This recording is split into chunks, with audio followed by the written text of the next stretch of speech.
Okay, sure. All right, good. Hello guys, my name's Ali, and pretty much at the moment working and studying, working in finance at Westpac, and then studying health and med. And I'd say an interesting thing about myself would be that I come from a line of dentists. So from my dad's side, I would say 80% of the males are all dentists, predominantly overseas. They run their own clinics, and dental surgery, dental hygienist, false teeth, so anything like that. Wow. They cover Cosmetic as well? cosmetics, yeah. Oh, wow. So pretty much I've got my grandfather and my dad's cousins and uncle in Pakistan. They've worked alongside some surgeons from America, and mainly studied in like Lahore and Islamabad. And then I've got my dad's other cousin in Russia that is a dentist over there. And then one of his other cousins in Australia who's just studied and finished in terms of doing orthodontics.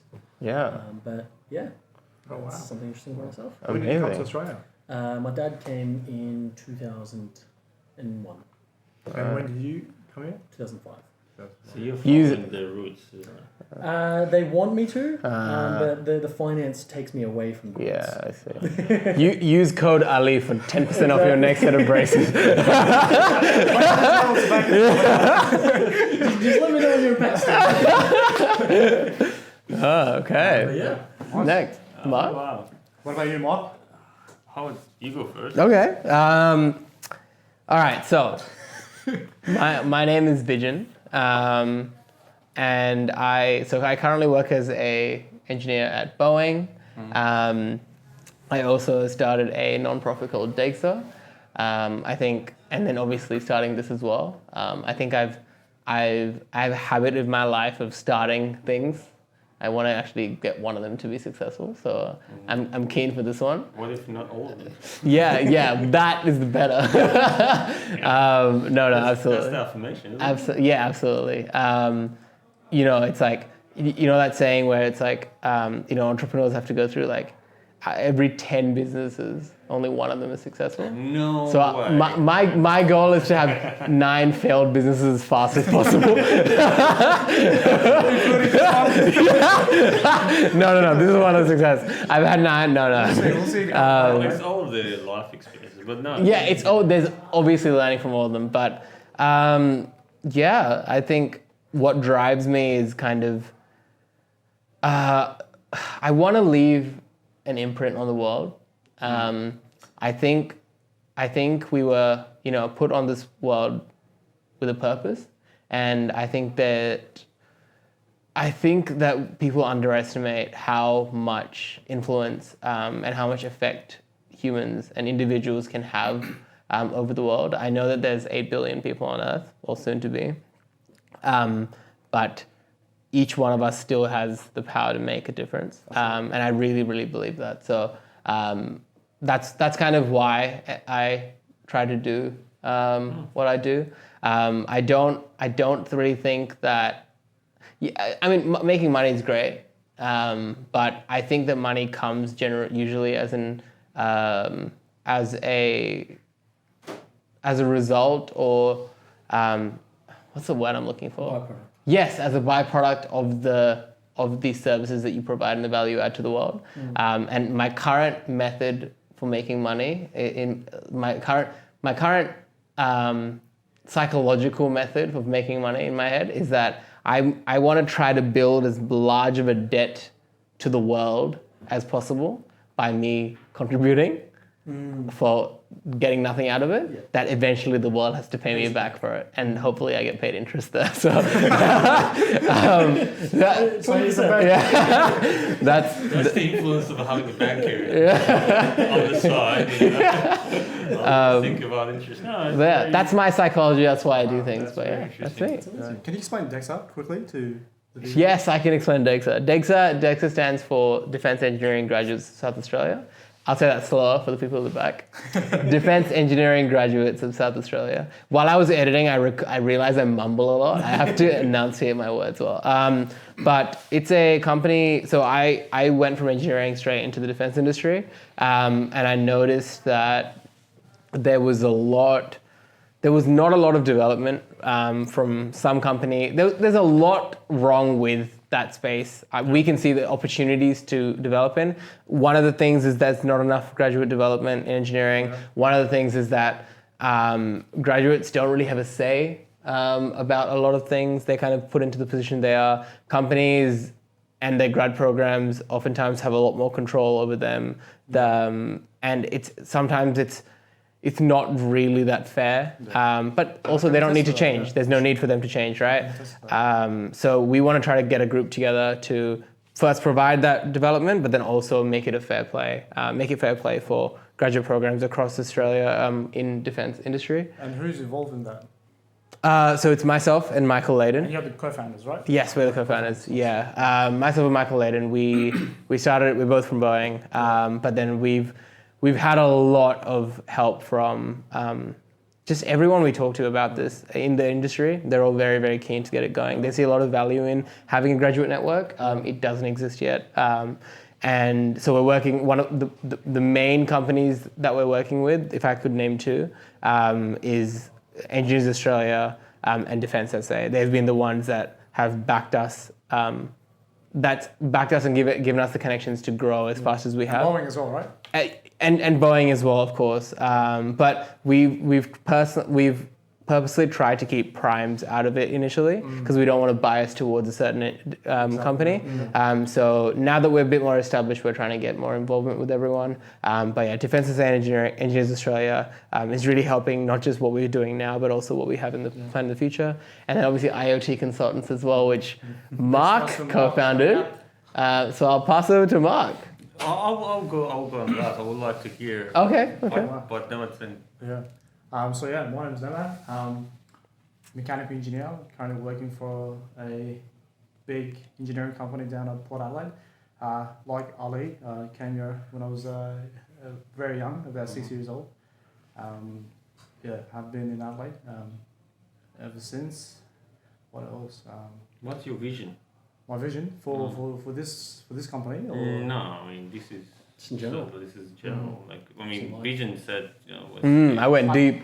Oh yeah. What do you see in life? He wants the world to owe him. Yeah, man. No. Gotta follow No that. interest is haram, you know. The banking fees. I'd say no. I have a very simple vision for myself and for my lifestyle. It's in a couple years or so, maybe 10 years down the track, just be at peace. I guess. Be financially free because it's hard. When you're in debt to a bank or whatever institution, it's hard to be free. So I Don't guess. say it on the mic because they know it. Oh, sorry, guys. And they wouldn't let that happen. Taking banker that. We got two bankers. Yeah. I guess. Just joke aside, but Yeah. how do you envisage that? Do you see? I'd definitely say, work hard, have a couple of businesses. There are a few on the side. Work hard and be smart about it, make smart financial decisions. Make some half a moment. I'd say not following the trend in what's happening in this day and age, especially with a lot of people really focusing on those short-term luxury satisfactions. So really heavily branded stuff, those luxury cars and things like that. Like, Sure. I definitely find, especially in my line of work. Don't you have an Audi? Which one is smart? Just like and you could cut it, but I'm trying to make people learn from my mistakes. I see. Because I kid you not, the maintenance costs on those things man. are an absolute nightmare. Should have gotten Toyota Corolla. Do as I say, not as I do, huh? Exactly. See, I coach people that listen to my podcast. But honestly, that's the biggest thing. Is just not following the trend that society goes through. Because obviously, you look at all the marketing, all the branding that's out there. It's focused just to make you spend. Yeah. And just get you to leverage as much as you can. So look, a lot of these like buy now pay laters coming up because they're just a more trendy version of a credit card. And just another form of debt. Yes. Liabilities. So Consumerism. exactly. Mm. People are spending money they haven't earned for things they want Yeah. now. Yeah, absolutely. Mm. But I think if you reduce that, work But hard. then you stop the economy from like no one spends. We are a capitalist nation. Yeah. We are built on debt. We are built from debt. But What did you tell me the other day? You were like, because I genuinely, this whole debt thing didn't make a lot of sense to me. And then Ali was talking to Ali, and he was like, I think the way he said it was like, and correct me if I'm wrong, but you borrow money from your future so that you can make money now to make money for the future. Pay back. it essentially is that thing. As long as you're buying investments, as long Yes, as you're of course. as long as you're using that liability and that debt Yeah. to purchase an asset that's making you money, then essentially you're taking money from yourself in the future, because that's what essentially a loan is. They give you the money now, but they ask you Yeah. for installments for 30 years. Yeah. If you pay it sooner, good. If not, then you're paying the full life of the. Yeah. And it depends on how you use that mortgage, right? Because it can be an asset or it can be a liability. For example, if you have an investment property and you rent it out to people, it's no longer a liability; it's an asset. Someone else is paying the mortgage for you, and so it depends on how you use it. And so, if you have it as a liability, then that's where you get into the system. That's where you have to pay, and you're trapped essentially, right? But if you use that to your advantage in investment properties, build up equity, use the equity to then get other assets. It doesn't necessarily have to be a home, a car, or any other asset producing, essentially assets, and use that to your advantage, and that's how you get out of the system essentially. I mean, it falls to that like very cliche saying of Robert Kiyosaki, where it's like the house that you live in. Exactly. A majority of the population and anyone that's got a house, 60 to 70% of their net worth is their house that they live in. But they think of it as an asset, but in actuality it's a liability, because then you're paying your water bills, you're paying your interest, you're paying your maintenance costs after tax. So these aren't things that you can actually deduct from your tax, whereas you look at investment properties, any expenses that you make on it, you claim from your gross income. But the question is, right? How does one get out of the system, right? Because you have to have a home in order to live in. So how do you get out of the system essentially? I think the West, and at least from my experiences, especially you and I, that live at home. I was just gonna say the same thing. Yeah. Use that small window they have. Save up, get an investment property that then you're able to. Which the hardest one is getting the first one. The first one, exactly. Because the other one, once you have a home, it builds up equity, and so that will build equity, and then you're able to get another one, and it makes everything so much easier. But if you can't do that, and if you're reckless with your spending, and then you end up maybe 10 years down the line, I work with people who are 35, 40 years old, and they're still renting. They're still renting. I mean, there's nothing wrong with that. Some people are happy to rent. Yeah. That's the thing, because they like that flexibility. They don't want to be tied down. But then, there's a fine line between being happy to rent and forced to rent. Look, I think it's also case by case. Like, this is why financial advisors exist, because not everyone's situation is exactly the same. Like, some people, I know a lot of very successful people that do well in real estate that rent. Even though they can afford to buy a house, because they positively gear and they have income coming in that pays for their rent. You know what I mean? So it's like, it really does depend on case by case scenario. And it's about defining what actually value means. Because the current value system you have in place doesn't mean that you're going to have the same parameters in the next 5 to 10 years as well. And the disruptions that are happening, no one really can predict what's happening. Like, look at, for instance, if we were looking at share markets, that's one of the area of the investments, okay? Yeah. And the money itself, the forex and all that, their area. But then we had these disruption through the digital currencies. Okay. So I think majority of people just know, Bitcoins, for instance. Yeah, of course. They don't really know what the digital currency is. Blockchain, yeah. So I think these radical disruptions are gonna impact our value systems. Okay, what are we valuing now? Because it really, again, everyone wants to have a good investment, okay, but the investment is going to be different Yeah. for every people. The other thing is, like, what type of jobs are you looking at that you can actually rely on a permanent position or income to be able to actually afford to actually go through these investments? Because buying a house is a huge investment, considering that everyone is talking about AI, that is going to be having a huge disruption in almost every discipline that you can think about it. I don't think any of the disciplines is going to be vanished. It's going to be transformed in a way that the value that brings to the society and how the society going to pay for it is going to be different.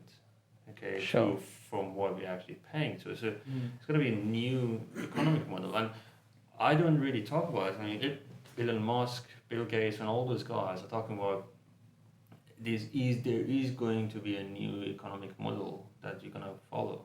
And that, I think, that's the difficult part of it to guess. And that's what the technology disruption is happening. And I believe that's what we are here for as well. Yeah.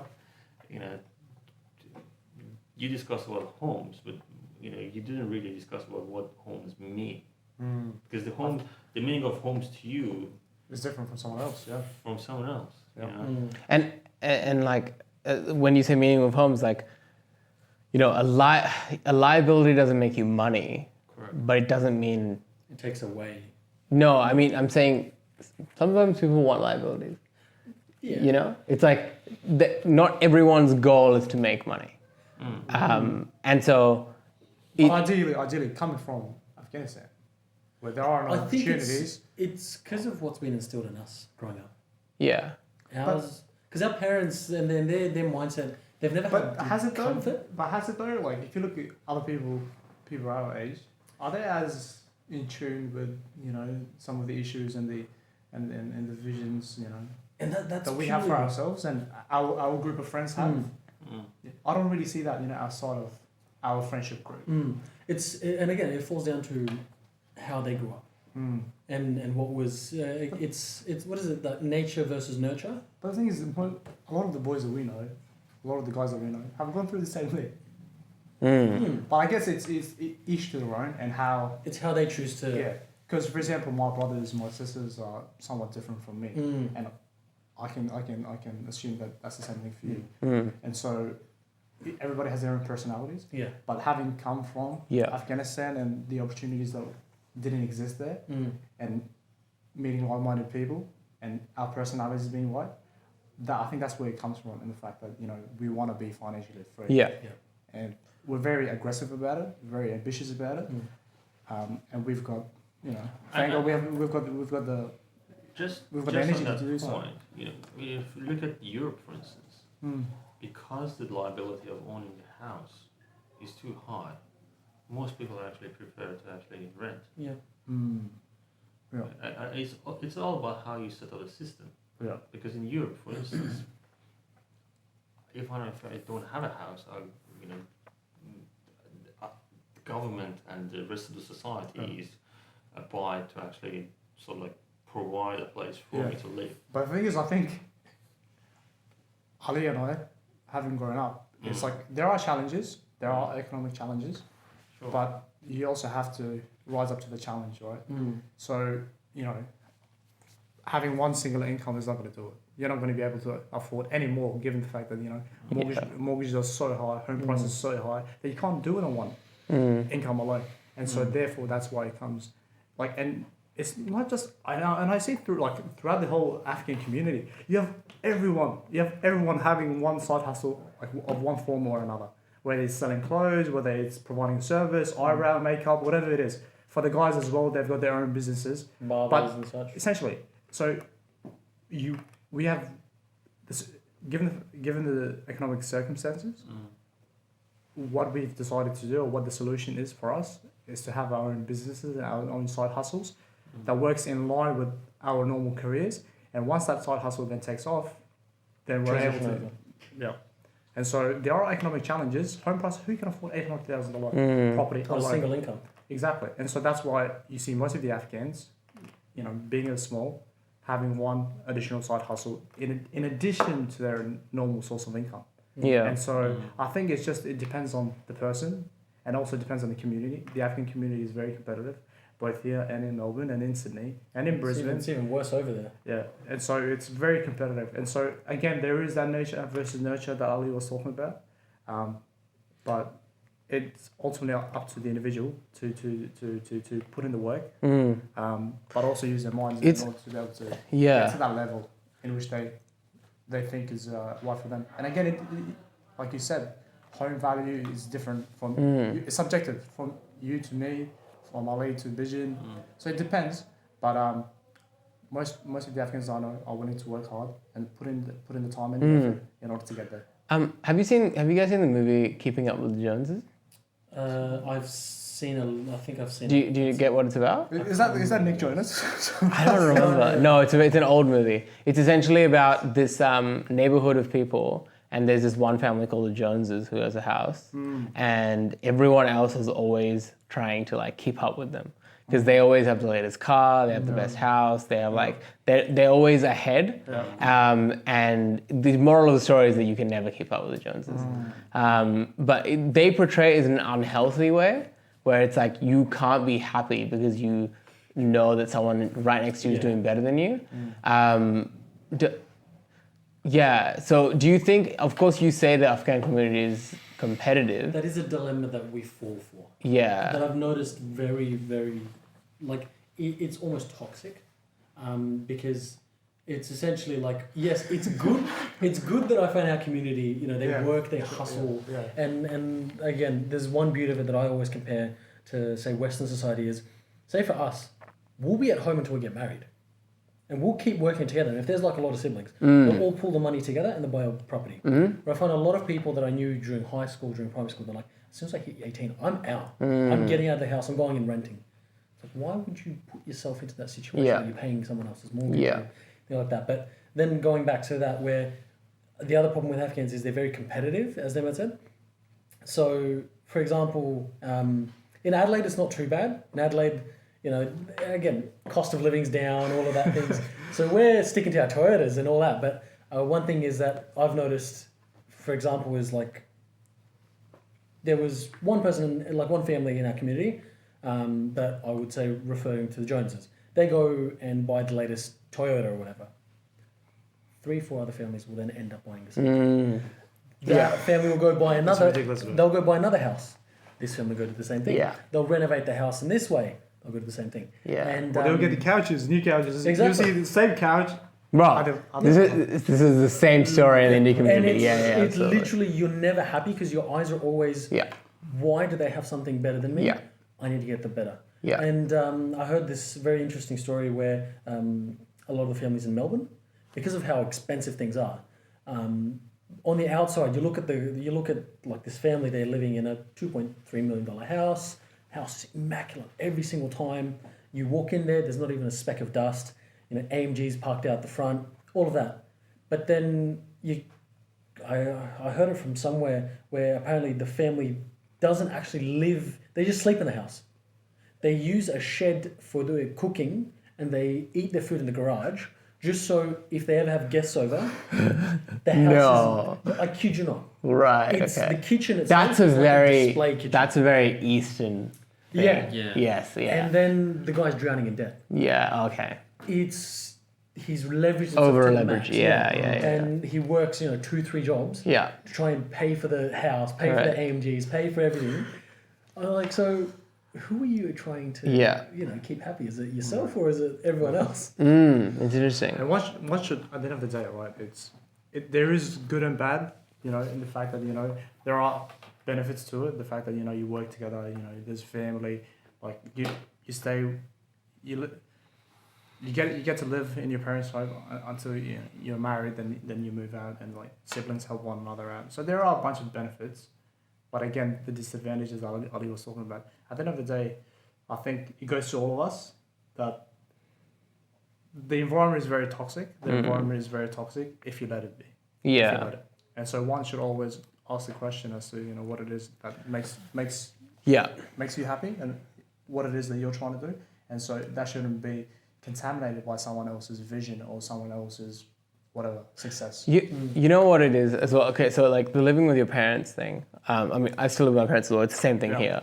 I think the whole toxic thing with living with your parents and how it gets to you. I think, well, I can speak from my experience and the people that I've like in my community. And I think I've cracked the code, right? I think the thing with like Eastern parents, right, or ethnic parents, is that they, and this is the opposite with people here, is that ethnic parents will continue to treat you like their child until you give them a reason not to.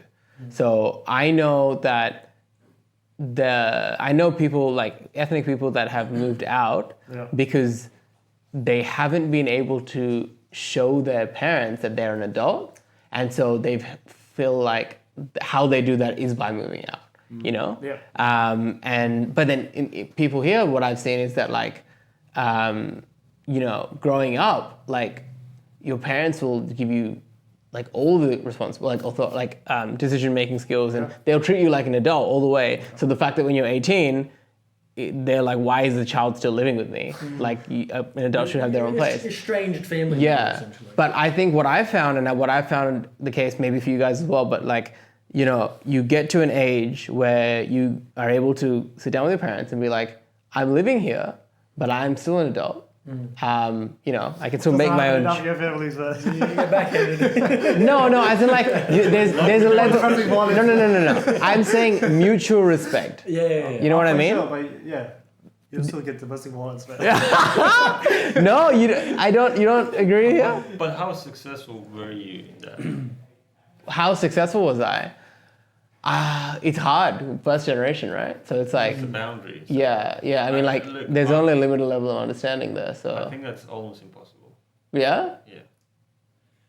Personal experience, you know, it's because it's how the brain wired already. So you can't rewire a brain to function differently, you know, for your parents. Yeah? You know, after a certain age, they just set their things. I don't think that's true. I'm sorry, right? What? We never go. I know. Who is this guy? I was looking at Mark and he was like, what are you guys doing, man?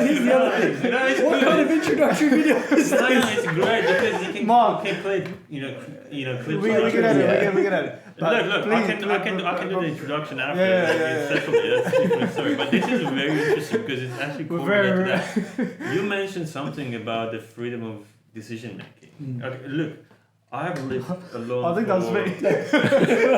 I moved out of the house when I was 17. Yeah.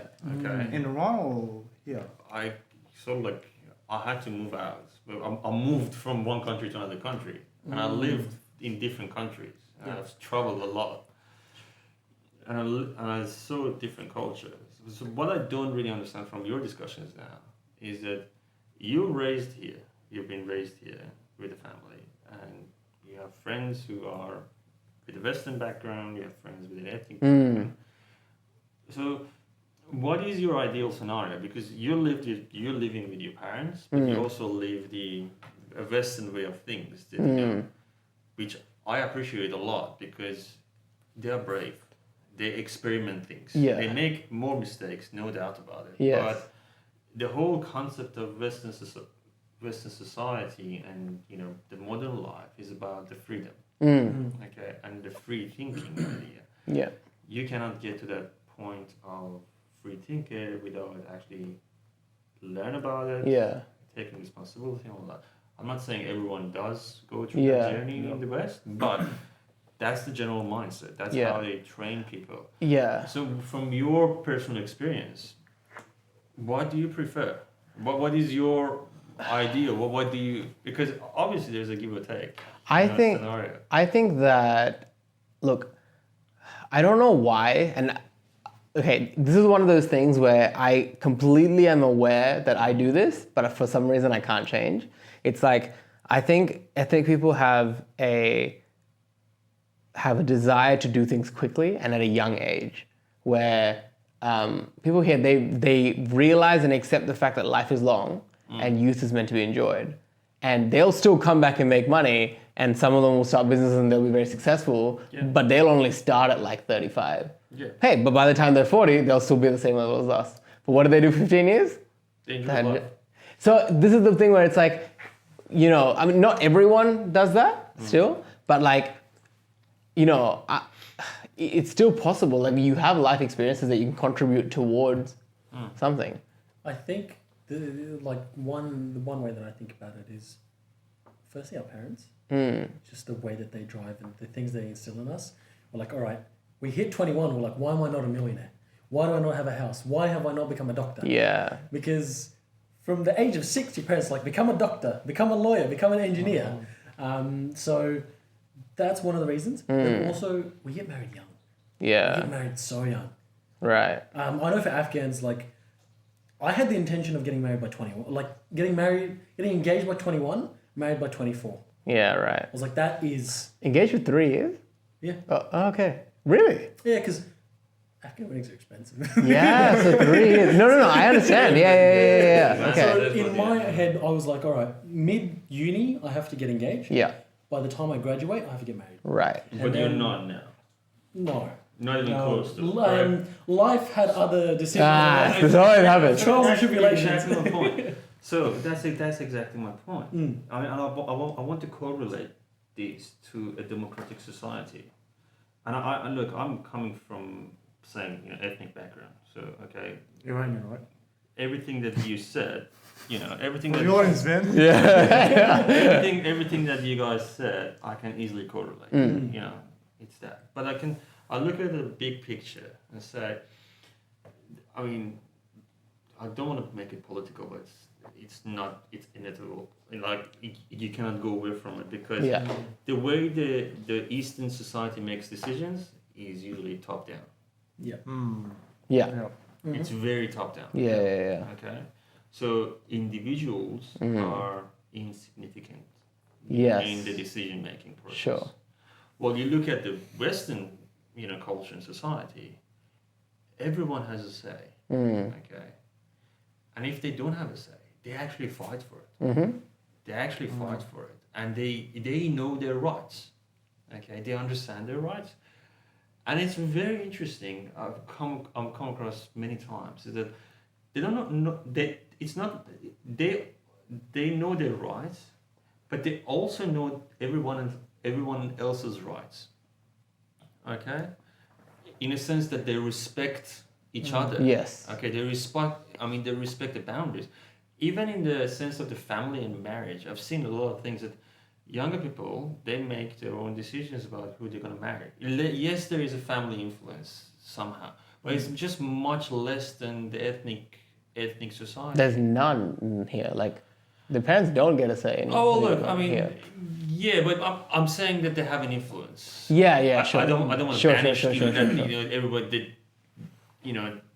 obviously there is a family unit in the West also is still strong. Of course.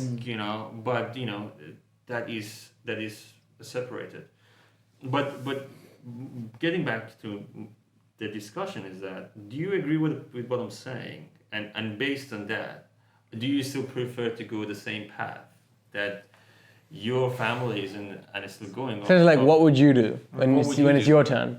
If I have, why not both? That's what I'm saying. Yeah. There's good parts of both, right? Yeah. Both, yeah. I'd say both. I still am grounded in my culture and my traditions, but again also open-minded, given the fact that I came here when I was 6 years old. So I'd say both, but I don't want to choose one over the other. And so, take the best of both worlds, I guess. What's something to make you look bad? What's something that you wouldn't take? I wouldn't take. It's a hard one. What I wouldn't take about my culture? It's a tough one. Well, I mean, I'd say the pettiness. Yeah, you think so? Because I think the Afghan community and the gossip and some of that, the politics, and again, it goes back to Ali's point. It's very competitive. And so that creates somewhat of a division. And I think this is what it is. If I could summarize in one word, it would be envy. Yeah, Envy. sure. And I think, I'm not sure how I would say jealousy.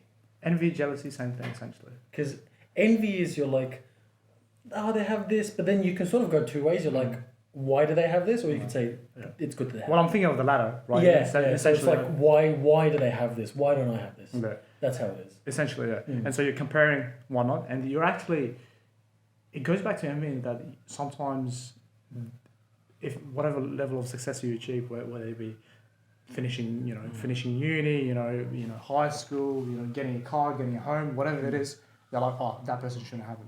So they'll actually put you down for that. And so I've experienced this personally myself, and I'm sure Ali, if you have as well. Sometimes you go into the mehmanis or the parties or whatnot, and they make slight comments. You have that to then read put you in down. between every single one. Exactly. There's always something there. Yeah. There's always something there. So I'd say that envy, that bitterness, it's you're not happy for your fellow. Yeah. Yeah. Yeah. Jealousy. The jealousy, the envy. That's there. Have you, because you recognize this, I'm speaking to both of you here, but have you ever felt yourself feeling the same thing? Even though you're like, I don't want to feel 100%. this, but it's there. 100%. Yeah. It's. I feel it's human nature, but the problem is that our culture just amplifies it. Yeah, I see that. And we have this other like superstitious thing. I don't know. I've heard a lot of cultures have it where people can wish bad upon you, and I think when they that- do, it's like that evil eye sort of thing. For sure.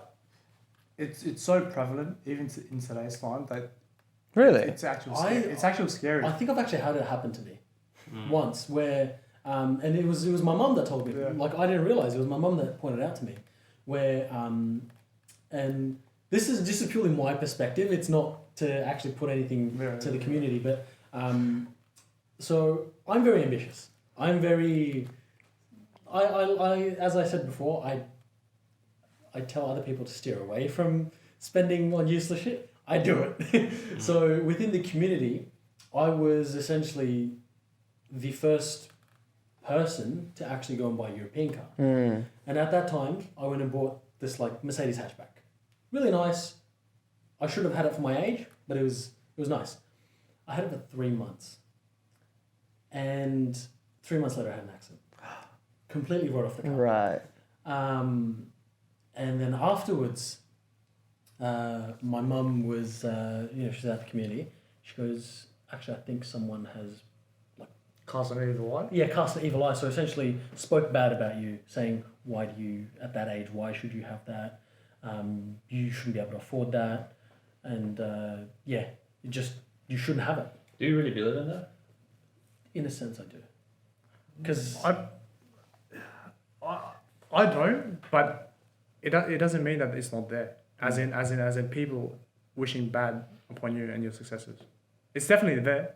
To what effect? I don't think so. Like, I don't think it does exist. It's only if you let it. Really? Yeah. I think it exists. I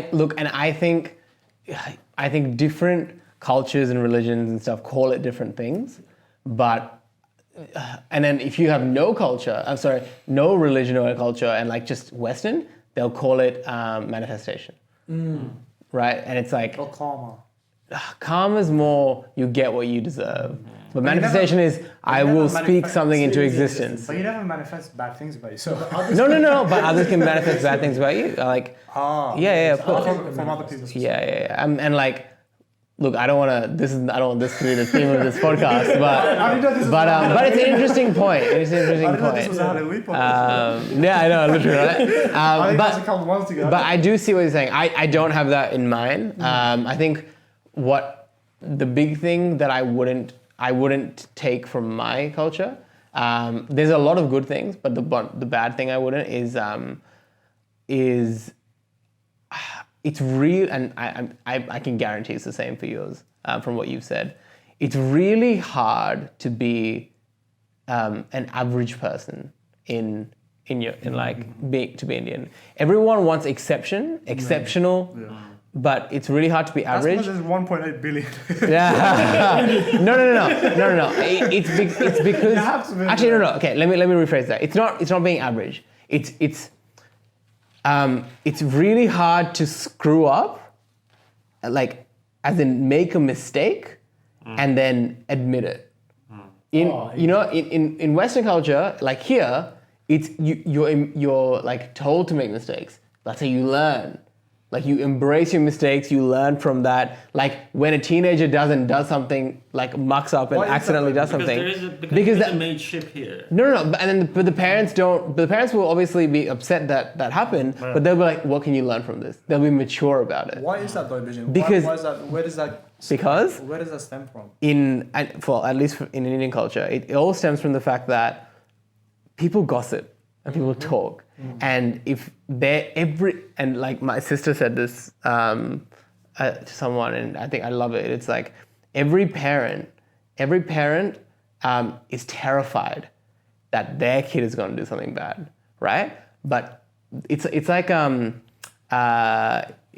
book 1984 by George Orwell. Oh, yeah. He talks about doublethink, right? How can you hold two contradicting thoughts in your head but still be logical about it? And it's like that. It's like every parent is so terrified that their kid is going to screw up, but at the same time, if someone else screws up, they'll be the first one to say anything about it. You know what I mean? So it's like, I think that's the root of it. It's like, and like, I think there's a lot of lying and deception. It's the ego. In our culture between the parents and the kids. There's a big disconnect because of that. Nobody wants to be honest because nobody wants to have the spotlight on them. So it's great when you're doing great things and you're achieving things because your parents will talk about you proudly. Oh, yeah. But it's like, if you screw up, it's like you have to try so hard to hide it. And I used to say this thing. I was like, it's only a matter of time. And it's not a good thing, but I used to say it's only a matter of time until like some Indian guy or girl like drives home drunk because they were out somewhere in the city and then they get into an accident and they kill someone because they were too scared to tell their parents that they drink essentially. So the only option is I have to drive home or otherwise they'll find out that I drink. You know what I mean? So it's like. At what point does your fear of your parents kind of outweigh, See, it's more than just parents, it's fear of society. It's not parents, you're right. It's fear of society, yeah. Even if your parents understand, it's oftentimes it's society that doesn't. The other thing that I've realized in the West is that the rules are much, much more strict compared to our culture. I mean, even the social rules. Really? But they're much more forgiving. Okay, sure. They're like, okay, you've made a mistake. How big is that? Okay, move on. Yes. Yeah, absolutely. As you said, learn from it, move on. And the other thing is very interesting. I've had this observation. I've seen less gossips in the Western culture. Yeah. If they don't like you, they just come into your face and they present it to you. They're blunt about it. Yeah. And you know that person doesn't like me. And that's okay. Yeah, you're right about reading in between the lines. It's like... it's okay. so many backhanded comments. Yeah, passive aggression, yeah. They don't like it. It's personal choice. For whatever reason, it's the individual that they don't... I mean, I'm free to not like one person or two persons. Make a confession. Yeah. I don't I was like, wait. It's fine. It's good. It's good. No, it's good. I mean, look, your sins have been cleansed. No, there isn't. There's less game. Yeah. There's just less game because you know, okay, that person doesn't like me, and the rest of the group or the rest of the whatever is that, they know that person do not like the other person. Well, so they don't really, corner someone because that in the ethnic culture they can easily corner one person, okay? Because one person can go and gossip about the specific person, and they don't know what's happened actually. How did this happen? But then you look at it and suddenly, one person is cornered. Against you. The whole community is against you. Okay? Yeah. Just because a few people didn't like you. So is it because the fact that in ethnic cultures it's a more tight knit social group community as opposed to Western yeah, it's definitely culture? that. Yeah, it's the fact that you're not constrained by the community because that's an extra layer of rules. And also Is that why? and the other thing is like, yes, correct. And on top of that, most of the rules, even the social rules that in the ethnic communities have been made, just doesn't make sense. It's not been updated. Okay. To the modern life. Yeah. They're very primitive and It's very primitive. It's very primitive. And look, I'm very interested into multicultural studies and how you make the superculture and how these culture meets together, all of that. Yeah. I can see a lot of I'm migrants myself. Yeah. Okay. And I've been looking at it. A lot of people complain that, Australians do that. Well, I don't want to use the word, all of it. But then I look back at it and I'm like, there is a lot of adjustments needs to be done by the migrants to adopt to this culture, which they don't take the initiatives.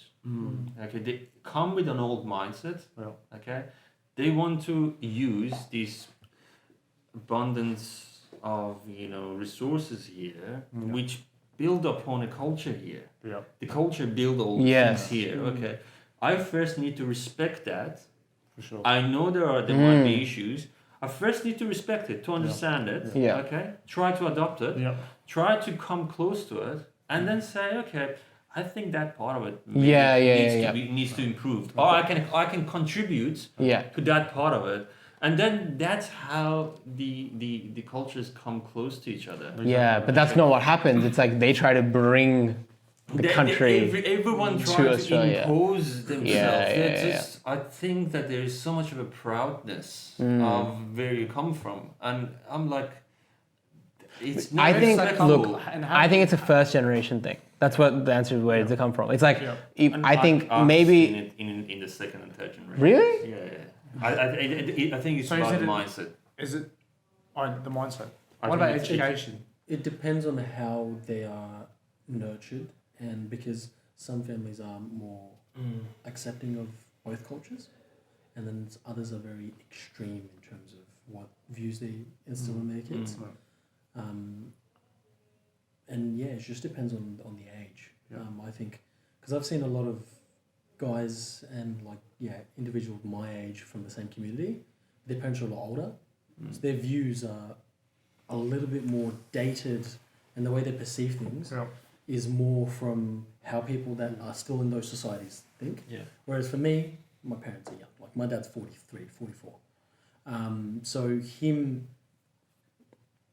and I can bond in terms of what social norms are here and the things that we do, because he came here very young, 20 years old, so he was able to just connect straight away. Whereas I think it's that thing where a lot of the parents, their mind is already permanently molded to whatever they experienced growing up, and that's what they would just put onto their kids. Well, what about what Mark said, in the second and third generation? I didn't know this, because for Indians at least, if you look at Melbourne and Sydney, where people have been around a lot longer, it mellows out a lot more. It is the resistance to it. Yeah. Because they build that resistance into their children. I think personally it's you can't have your families, your parents always teach you and help you adopt a new mindset. And I think personally it happens through education and taking opposite views, and then being able to see from their perspective what it is and how their culture is, and then before you make a judgment straight away, as opposed to being ignorant about the issue or being ignorant about their cultures and then making a prejudgment about that. So I think it's about education and the willingness to be able to understand and see someone else from their shoes and from their perspectives, and then making an informed decision. And so I think a lot of people who are resistant, in terms of changing their mindset, they're the ones who are proud or eager or whatever it is. It's just that they're not willing to be able to experiment and see it from other people's points of view. And I think that's really, really important, given the fact that we live in a multicultural society. Sometimes, for example, a simple analogy would be, trying someone else's cuisine. You may not necessarily like it, but you haven't even tried it. So how can you make a decision? Sure. You first try it, then make that decision, and that's completely fine. I may not necessarily like. Look, you don't necessarily need to try it either, but accept it and don't judge it. Yeah. That's the main thing. Yeah. Okay, it's about. I will get. Oh, it's these examples might not be appropriate, but kind of the way other people dress, for instance, in other culture. Look at me. You can't label them. Exactly. Yeah. Okay, accept them as they are. Yeah. Because this is where sort of like it gets really funny and very sort of like things. In the West, I've seen a lot of things. People come along, and that's one of the things that Western people have a lot of boundaries against ethnic people as well because they think they're being judged. Yeah. Okay, Yeah. and that's how it's been divided very much. And you cannot expect everyone in the West to be welcoming. Exactly. Yeah. Because they have done the hard work. Yeah. In the society, they've gone through a difficult path. And I also think not only accepting it, but being able to not then impose your view on other people. Because you may accept it, but you'll be like, I want to do something else, or it should be like this, So accepting it in its entirety, and not then being able to say, okay, they should be able to do this, or within this set of boundaries, they can wear whatever they want, but I want, these set of boundaries. And it comes to religion again, you can believe whatever you want to believe, but keep it inside your home. You don't have to then go out on the streets, Because exactly. that's what happens even in today's time. Yeah. You project yourself, your views, your religious views, whatever it is, and you impose it on other people. You can be whatever you want to be, say whatever you want to say, as long as it doesn't impose on other people Exactly. and enforce it. And so that's the big difference between Western societies and it's changing now, but and countries like in the Middle East where you have to believe in a certain thing, you have to dress in a certain way. Yeah, unfortunately, yeah. But again, it has that's my personal opinion. With what you were saying about like having a different perspective, something that really stops that, the algorithm. Because the algorithm, as a social algorithm of like media, because that is designed to reinforce and show more of you. But we are posting this on Facebook. We are. It's meta. I don't think anyone devilishly doing that. I don't. Yeah, look, it's a good model though. Like it serves the purpose for what it's made. Like, do you get what I'm saying? Like it shows you more of what you watch. But the problem is that it makes everyone into an extremist. It amplifies. Yeah, absolutely. And it makes you think that everyone else is like you as well. But as someone who's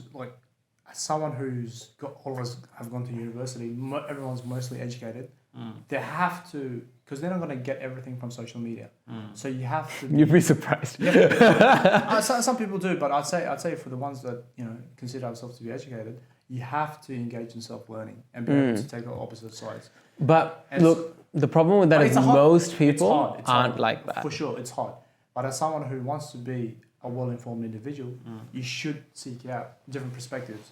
Not to accept them, but to understand a different point of view, just for the sake of it. Yeah. And maybe you'll get something out of it, maybe not, but at least you've considered it. And ultimately it makes you an informed thinker. Yeah. And someone who can, at the end of the day, will lead on to you making an informed decision. Yes. But one thing is that, and you mentioned, people going to university and being educated. There is also a big difference in being tertiary, educated by the book, and being educated in life. Because there's lots of people that are just so, like tertiary education and just their knowledge is so profound. Yeah. But in life, they have no experience. They have no ability to actually think for themselves. They can hypothesize everything, but they have a difficult time being able to. No, that's not my definition of someone who's educated. I think education is in all aspects. It's just like a home in which you have various rooms filled with different carpet, different furniture, different bookshelves and whatnot. And each room, each piece of furniture represents a different aspect of life. And so you may go to university, you may be an engineer, you may be a doctor, but you may not necessarily have any understanding of finances. So, and I'll give an example. When we first came here and we got a mortgage for our home, we went with a company that's, they market themselves towards migrants and refugees. It starts with Next thing you know, the commissions are through the roof. mortgages go up. But they took advantage of my parents' ignorance. And I think education, if you were to sum it up, is you get to a point, whether it's finances, whether it be your personal health, whether it be whatever it may be, right? Whether it may be nutrition, whatever it is. I think the definition of, at least this is my personal opinion, of education, of true education, is where people are not able to take advantage of your ignorance because you've extinguished that. And there was a great quote, I think it was the dean of Harvard. It was like a person asked him, why is your college tuition so expensive? He was like, expensive? Maybe you should see, you think the price of tuition is expensive. Try the price of ignorance.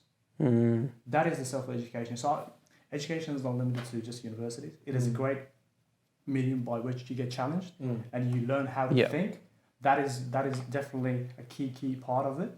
But to be educated is to be on the point in which no one can take advantage of your ignorance. So if my parents were educated, fully educated, I wouldn't be able to take advantage of their ignorance, and would be able to go, for example, seek a better mortgage rate. Yeah, and that's a small example. Right? Yeah, no, but that's a really good one. Yeah, taking advantage of people in ignorance. And I think you're completely right. Some people get confused. They think that if they just go to university, that they're educated. They're not. Yeah. Education is itself. I'd say it's a large portion of it is self-taught and experiences and seeking perspectives. But also it's learning how to think, like you said. And how you train that as a muscle. One of the most successful ways is through university. Because not many people have experiences where they can go, for example, like us. We were fortunate enough with the fact that we weren't well off. I mean, some people say that's unfortunate, but I'd say it's fortunate the fact that we went to work early. Like from 6 years old, we went to work. We went into that's the child level, man.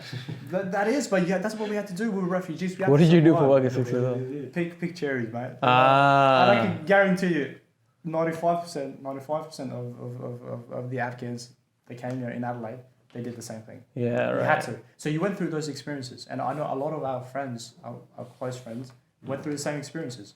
And so those kind of experiences that then enrich and inform your understanding, that then allows you to be, have a great level of education. I'd say that in itself is an education. But not a lot of people go through those experiences. And so university is a fantastic way to exercise that muscle that then helps you. But again, it is not universities in isolation cannot make you an educated individual. Yeah. It's a lot of different variables that come into place. Yeah. Because again, there are kids that have gone through that. Yeah. And they choose to rebel against it. They go, okay, why should I be working? And things like that. But and from this is my personal opinion. I think one thing that I genuinely appreciate with what ethnic parents and with what my parents did is how harsh they were on me. I can appreciate Western society telling their kids, it's fine, mistakes happen, learn from it. But if you have that comfort of knowing every time I make a mistake, it's fine, you're going to keep making mistakes. You're going to keep repeating that same behavior. Whereas I know, if I would make a mistake, I knew what was to be expected. I knew I was going to get consequences. Younger. I was just get shitless.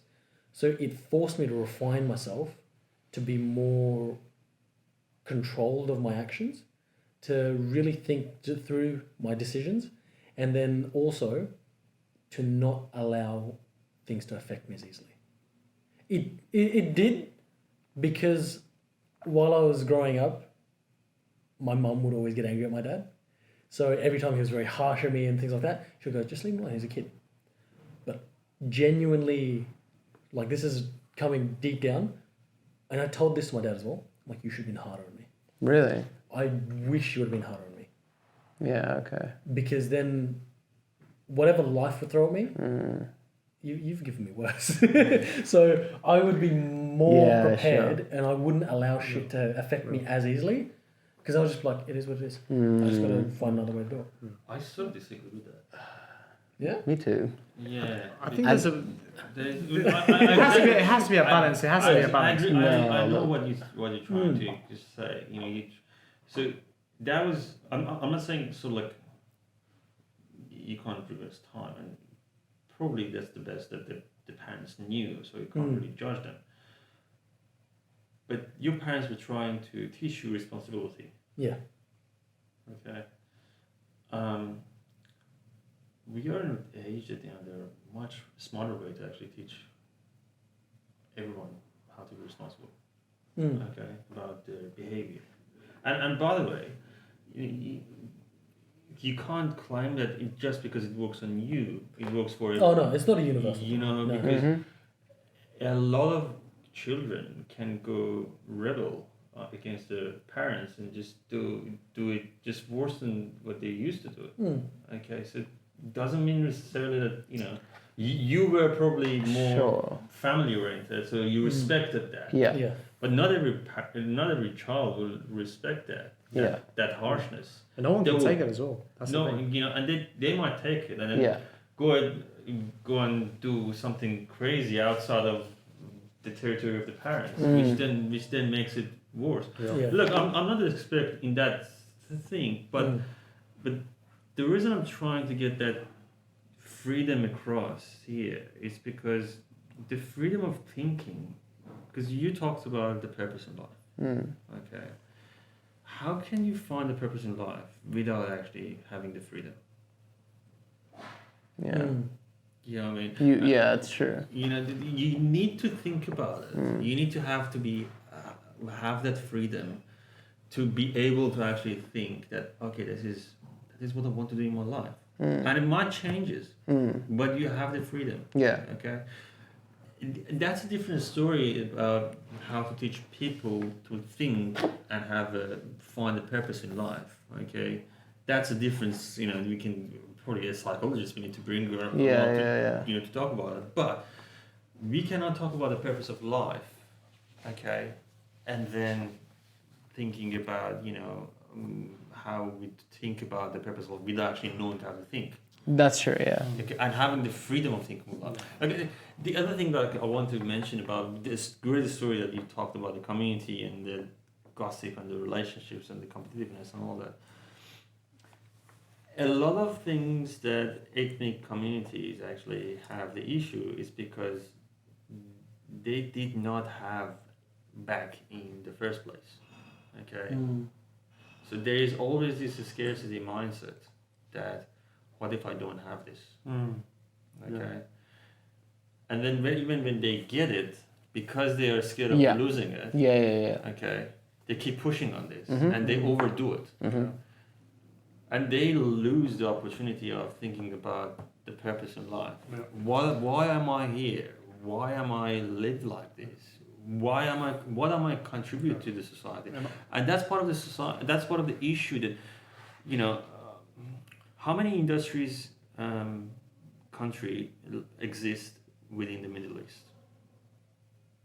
Like industries, like industrial country. Oh, okay, industrial countries.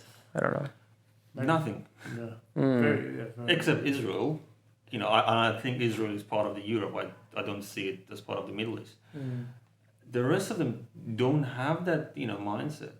Yeah. Okay. Maybe India recently, just because they have abundance of engineers going there, but still, you don't have that compared to Europe and US and more advanced countries because they had the opportunity culturally to be able to actually think free, okay, which is really difficult, and then experiment, and then it might not work. What you're saying is so true because, and it's kind of funny because before we said that ethnic communities, like the decisions are top down. Who said that?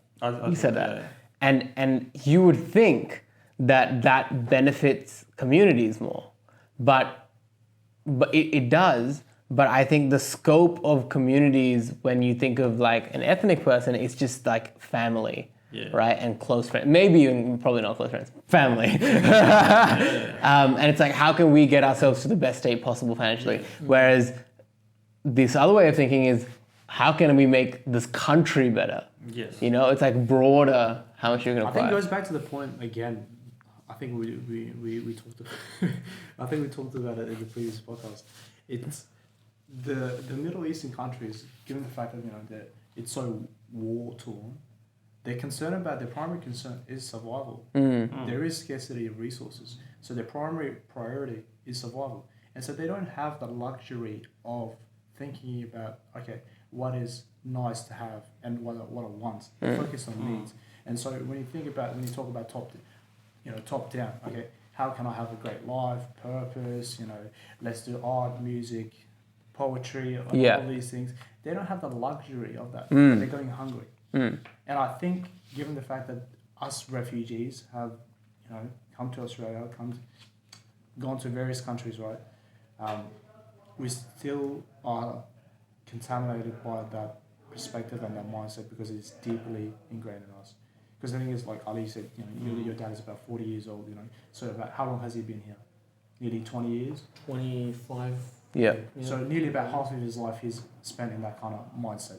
So, and my dad's a little bit older, it's maybe 80-90% maybe of his life he spent in that kind of, because he was there. That makes sense. Was in Afghanistan was happening. There was scarcity there. He had to go miles and miles away in order to earn a living. And so when we migrated here, we still carry that mindset. And I think given the fact that we're first generation, consider us Australian Afghans or Afghan Australians, we still have that, inheritance of that mindset. And so we as well have that, that drive and that ambition to work. Yes. And the thing is, like you said, people in the Western cultures, they have fun, they take it easy. When they're 35, 40 years old, then that's when they take, they go really hard and they may go have businesses or whatever, right? Whereas for us, we're so young, and so we have to achieve so much. We have to get a family by 24 years old. There's so much stuff like that. I think we need to address that mindset issue. That we can take it easy. We can have some luxuries. Nothing's gonna go. Yeah. Look. I mean, I'm not saying that go party all the time. I'm not. No. Well, of course, there needs to be a balance. Look. I mean, I'm talking about the innovative because we were supposed to talk about technology. How this. This is the technology podcast. This should be at the live podcast. This is no. This is correlated completely to the technology. Yeah. Because. Innovation and technology. Innovation and technology correlates. Completely correlates to the culture. Yeah. Because if you don't have that innovative culture, if this is comes to the power structure as well. In the ethnic culture, because the decisions come from the top down. There is a routines of the structure of the power and also authority. Because they have set up that system.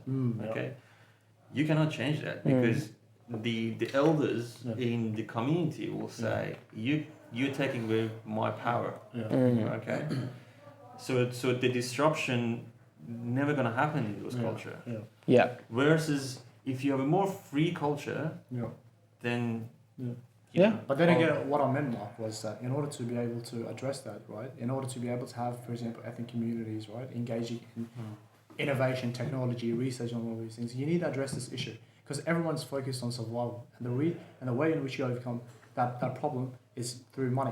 And so you see a lot of Afghans, and I'm sure Ali could attest to this, is that the direct way in which you reach that state of overcoming the challenges of being in that survival kind of mindset, is through money. And so they don't go.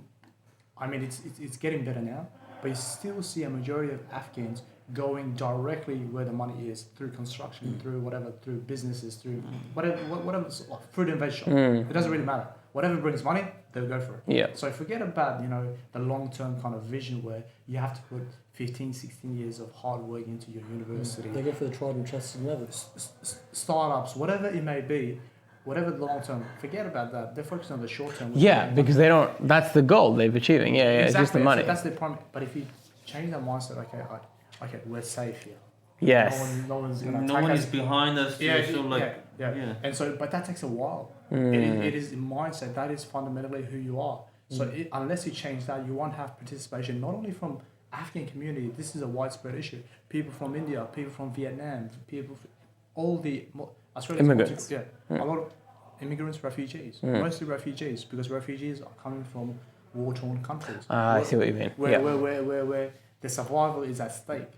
So unless you do some what is it therapy essentially as a cultural therapy, you're not going to have participation from the ethnic communities. It's a good podcast name. You're going to go directly to the Cultural therapy. yeah. yeah, that's like I mean, eventually, I mean, that's what is important, because we want to sort of go back to what Bishan said, because he was like, I want to build things. I want to create value. Yeah. That much value that the society forces itself to pay me. cultural therapy is definitely one of them, man. Cultural therapy. You know, it's important. Gather the market, mate. Go on to something. Okay, we should I stop. think we should start Yeah. wrapping up.